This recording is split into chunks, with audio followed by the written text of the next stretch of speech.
So Hayden, do you think the CEO of Shopify or Netflix, who's going to be on the right and the wrong side of history?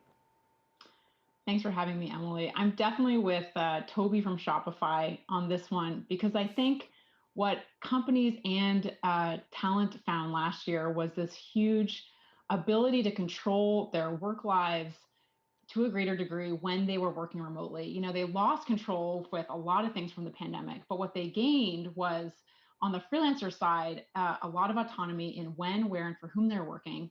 And companies are starting to figure out that with remote work, suddenly they can unleash a lot of different things for their business, including tapping into a totally different global workforce of independent talent that can do critical things for their businesses. And that is something that they desperately need, and they do not want to go back to the old ways of working. They really need this talent working for them going forward.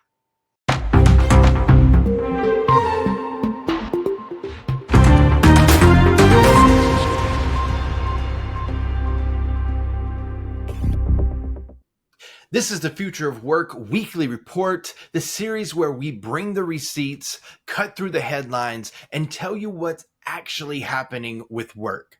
Today's topic, remote work isn't just still here, it's working. So why are we still pretending it's a threat? Let's start with a new 4-year study from researchers in Australia. They tracked workers across industries, demographics from pre-pandemic to now, and the findings are loud and clear. Remote work has improved people's lives. Mental health got better.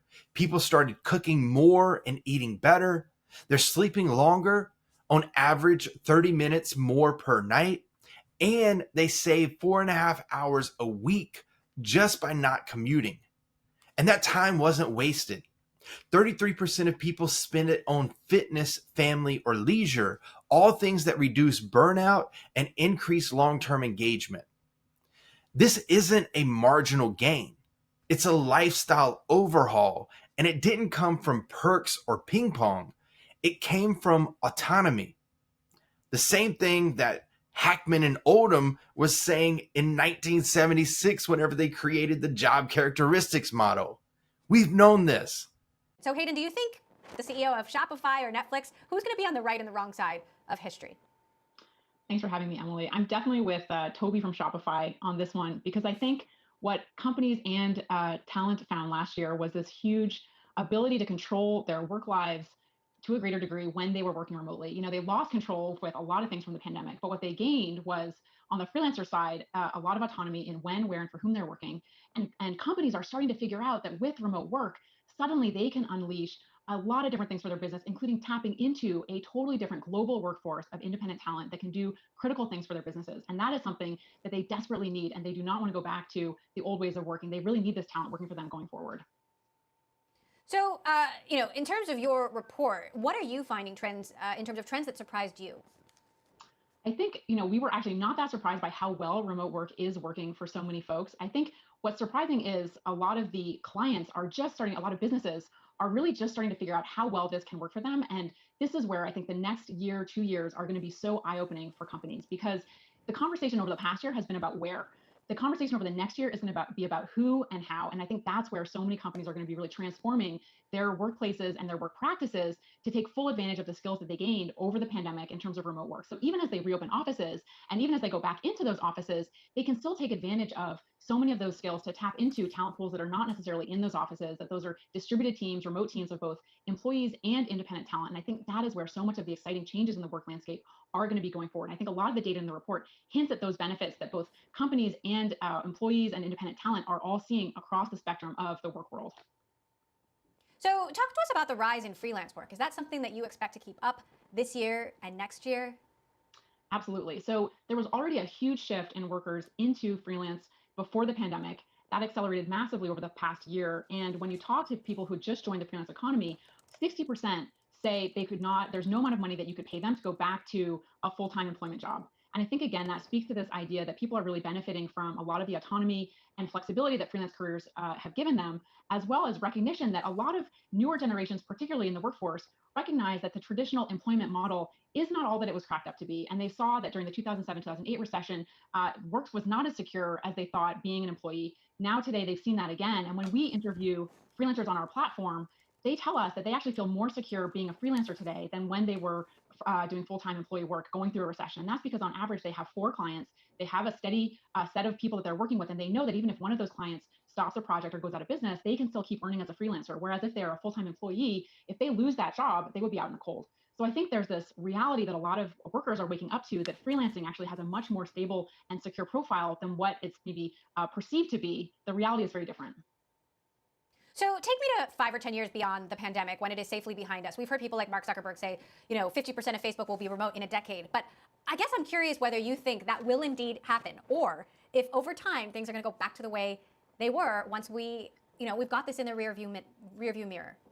I think what we're going to see is 2 changes. So yes, workplaces like Facebook will indeed be much more remote, like Mark says. So that is true. I think what we will also see is companies will have a much different mix of employee and independent talent, because what we see with our customers is companies saying, wait a minute, why would I hire and limit myself to local talent and full-time employment talent when suddenly I can access a dynamic pool of people who are available to work for me through a freelance model, who have incredible skills that I need, who can be available at the drop of a hat, who can do small and large projects. Like, this is a very different model when it comes online and people are available at the flip of a switch, essentially. And by the way, this is deep work that they are building relationships with these clients and these freelancers, where they're working together time in and time out over months and years. So the projects might sometimes be small, or they might be big, but this is a different model. So it's going to be hybrid, remote, and freelance teams working together.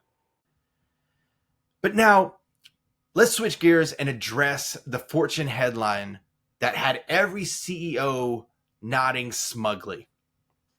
Remote workers put in 2.65 fewer hours than their in-office counterparts. Sure, if you're only counting time clocked, that's true.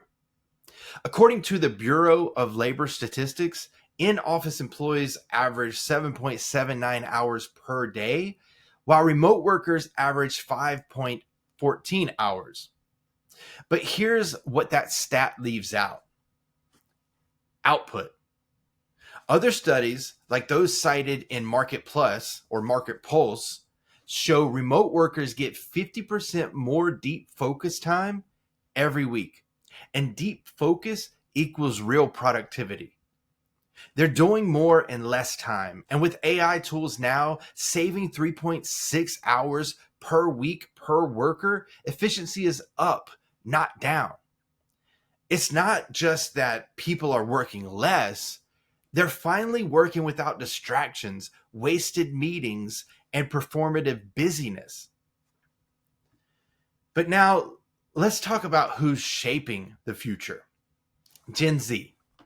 They're not just doing remote work, they're redefining it.